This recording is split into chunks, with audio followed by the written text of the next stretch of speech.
Hey, welcome to my channel. I'm not sure what to say exactly. 16 games. We're 7-9, and I'm honestly not sure how to take this right now. Because quite honestly, this is a case where they're 1-5 in the last home stretch that they've been in.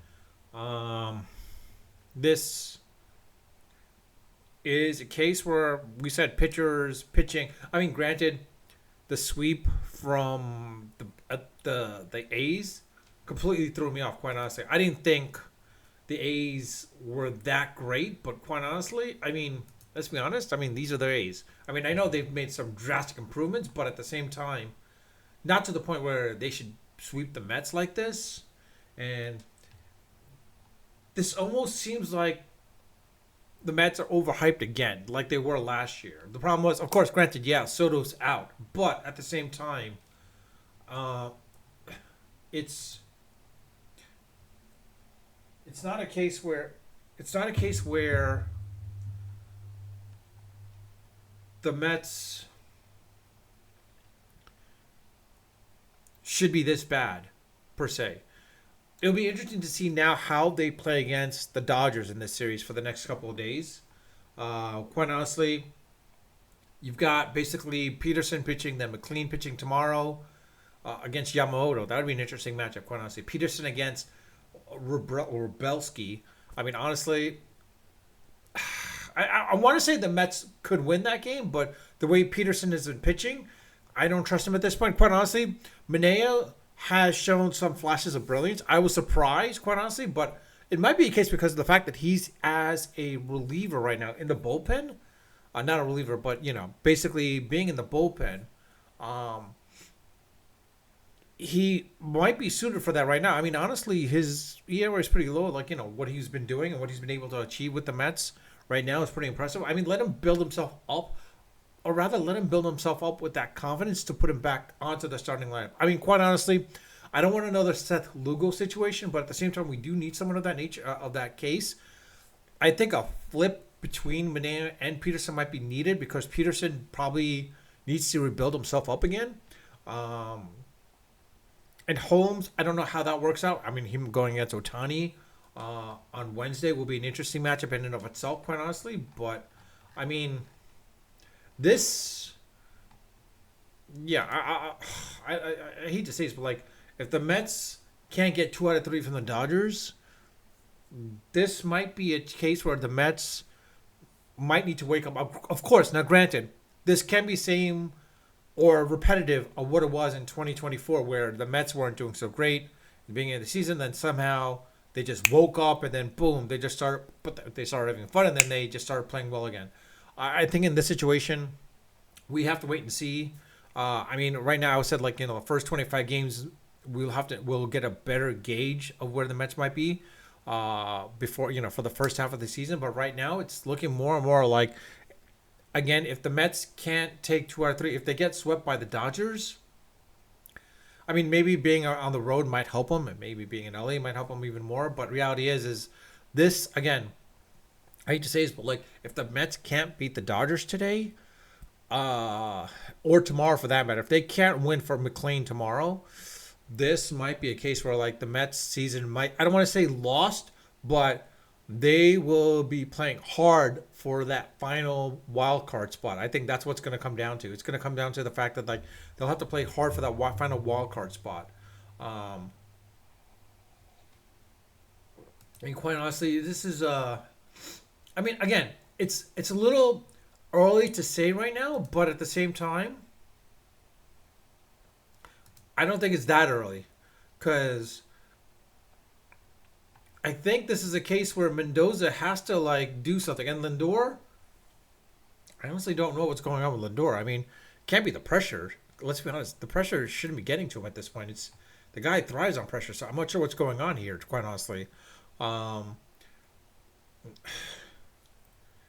I'm probably going to go a little bit longer than normal. My normal take, but the way they are right now, I mean, I'm going to take a look and see how what's his name is doing. Baltimore Orioles. I mean, mean, they're in the first and they at least, but that's I'm not concerned about that quite honestly. But let's see where. Let's see where he's at. Let's see. Pete Alonso. Come on, Pete Alonso. Oh, what? No. I was looking for Pete Alonso. Here we go. Sorry. He's batting 190 right now. I mean, honestly, this is pretty impressive.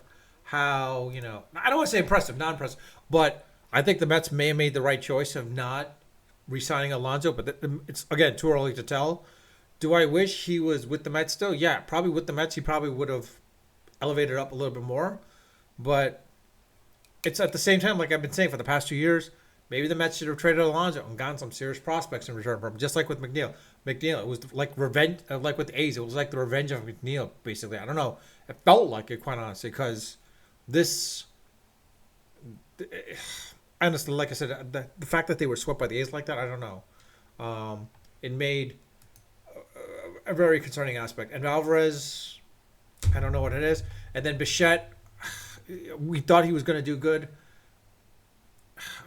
Like the signings right now, Bichette, early on it showed like, okay, this is great. But now Bichette, Polanco, and Semien are not producing what they're producing, basically. And I don't know what they're saying. I mean, Senga doing decent, doing good. I'm hoping he does really well to the point where, like, if this is a lost season for the Mets, let Senga do really well that the Mets can trade him and get some prospects back, quite honestly. Another aspect is maybe bring up Scott or Christian Scott or Jonathan, if possible. I mean, if it's a case where basically Peterson is struggling and Manea comes back and he switches in and Holmes has an issue, maybe switch him off, put Tong in, and if Senga is having issues, bring in Scott. But honestly, quite honestly, I think it's more of a case where like pitching has been the issue for the Mets. We've seen it. Now the hitting is also being coming, with the Mets as well too. But quite honestly, I mean, let's put it this way, at least the strong start from Devin Williams, Raley, Brazaban, Myers has been doing well. Weaver kind of sucked for a bit there, but I'm a few here tough outings, but he's been doing decent at least. Minter, hopefully when AJ Minter comes back, let's see how he does at this point. And then I don't know what Lambert. We'll see what happens. I'll be honest. The one thing though I am a little happy about is Benj is doing decent enough right now. I mean, not as what I was hoping he would do, but at the same time, he's there at least. He's showing some flashes at least. I mean, yesterday's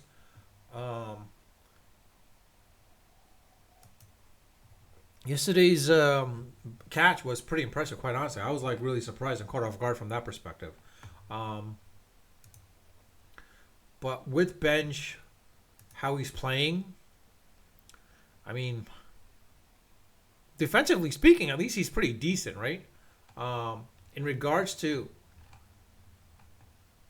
how come it's not showing his?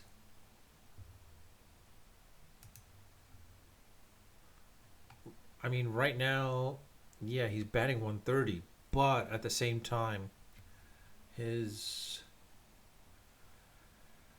he might be able to produce a little bit more. I think once Soto comes back, that might help him out in the long term. But reality is like, again, I think Stearns probably has made some miscalculations. Put it that way. You could see that Stearns has made some serious miscalculations, more than anything else. How long what he does to rectify it, I don't know. But the series with the Mets, the Dodgers and the Mets, it's going to be like the two high-paced teams there. It's like the $1 billion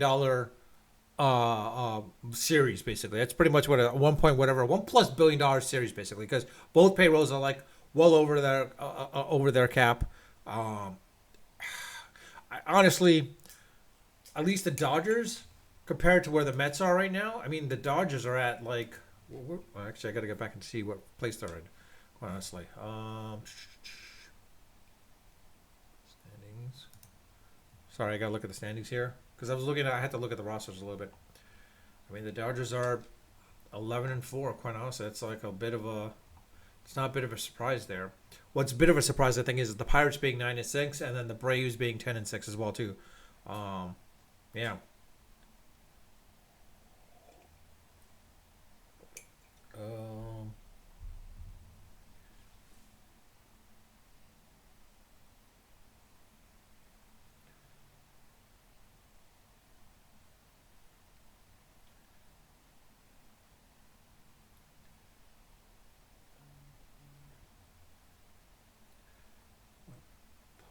oh, sorry.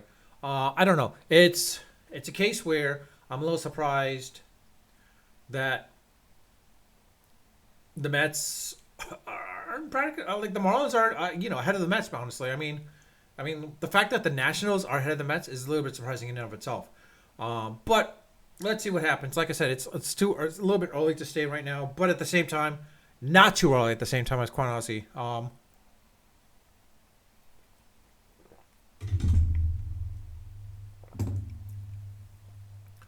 I would love to see where the Mets can improve themselves a little bit. I could say right now where they can improve, but you know what? I want to do this.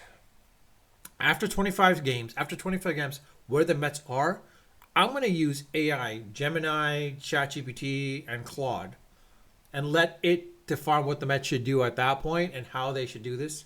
One of these days, I'm going to actually have AI kind of as a manager show what the players should be doing in during real time from that perspective, like what players should be playing, what positions, not what positions they be playing, but also where should be positioned at and whatnot, and like should they take a ball, should they go all in swing or bunt, whatever, steal, etc. I'm tempted to do that when in the middle of a game, but problem is if I stream the game with them in the background, YouTube might flag me. But this is more of a case of allow them to show what AI would say from that perspective. I don't know. Uh, but in any case, with that, I'll leave it at that. Um, if you believe the Mets could, I mean, look, I'll be honest. I think the Mets can win this. I honestly think the Mets can win this if they play the way they did, like in 2024, where they were having fun. This is the same team. The only difference is like, yeah, you're missing a few players here. That Nimmo, Alonzo, and some of the pitchers as well too. But right, quite honestly, some of those pitchers that weren't there, there are new ones. Holmes, Peralta, McLean. These guys, and can bring the Mets back to what they were in 2024. They just need to go on that winning streak, quite honestly. And I think if they can get on the winning streak, the sky's the limit, quite honestly. Because like Soto himself is a game changer, specifically when he gets into the playoffs. He can change the dynamics of the playoffs altogether, man. This is what he did with the Yankees. You saw that. It'll be interesting to see how he does when he comes back. Um, at the same time, Bench, I think he might be that guy that could help be the Mets' future at that point from an offensive and defensive perspective of things. But again, pitching has been a big factor. We need pitching. We need some. McClain seems to be that pitcher. Peterson, I think. I hate to say this, but like he's like your long, like your number 5 starter, just like Senga. Senga's not a number 1 starter, but if he can get to his point where like he can get it under his era under 2, yeah, trade him and get some players in return for him, basically. But with that, I'll leave it at that. I mean, let me know your thoughts. Honestly, what do you think about the Mets season currently right now? Um, Players they should trade for, players that should bring up, players that should bench, that they should switch off and whatnot.